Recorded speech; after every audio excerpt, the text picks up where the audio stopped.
নমস্কাৰ সকলোকে। বৰ্তমান অসমত আৰু গোটেই ভাৰতবৰ্ষত ভয়ংকৰ ৰূপে তাপমান বৃদ্ধি হোৱাক লক্ষ্য কৰি মই ডক্টৰ নাবিল ফাৰজাদ ইছলাম এজন মেডিচিন বিশেষজ্ঞ হিচাপে ৰাইজৰ সজাগতাৰ বাবে এই ভিডিঅ'টো আগবঢ়াইছোঁ।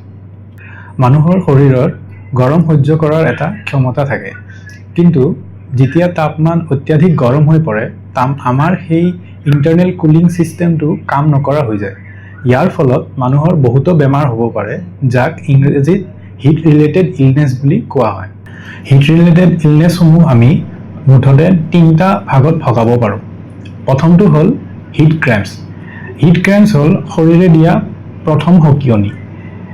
এয়া গৰমত কঠিন কাম কৰা মানুহসকলৰ সমূহত বেছিকৈ দেখা যায়। ইয়াৰ ছিমটমছসমূহ হ'ল হাত আৰু ভৰিৰ মাংসৰ বিষ, পেটৰ বিষ, বমি আৰু মূৰৰ বিষ। ছেকেণ্ডটো হ'ল হিট এক্সজৰ্শ্যন। সাধাৰণ ভাষাত গৰমৰ বাবে ভাগৰ লগোৱাটোৱে হ'ল হিট এক্সজৰ্শ্যন। ইয়াৰ ছিমটমছসমূহ হ'ল অত্যাধিক ভাগৰ লগা, মূৰ ঘূৰোৱা, দুৰ্বল অনুভৱ কৰা আৰু প্ৰচুৰ পৰিমাণে ঘাম ওলোৱা। আৰু থাৰ্ডটো হৈছে হিট ষ্ট্ৰোক। এইটো এটা মেডিকেল ইমাৰ্জেঞ্চি। হিট ষ্ট্ৰোকত অতি সোনকালে শাৰীৰিক তাপমাত্ৰা নৰ্মেল কৰাৰ চেষ্টা কৰাটো দৰকাৰী। ইয়াৰে ছিমটমছসমূহ হ'ল ছালখন শুকান আৰু গৰম হৈ যোৱা আৰু ঘাম ওলোৱা বন্ধ হোৱা। আৰু কিছুমান নিউৰলজিকেল ছিমটমছো দেখা দিব পাৰে, যেনে ভুল বকা, অচেতন হোৱা বা মিৰ্গি হোৱা। তেনে অৱস্থাত তাৎক্ষণিকভাৱে প্ৰাথমিক চিকিৎসা লোৱাটো বহুত দৰকাৰী।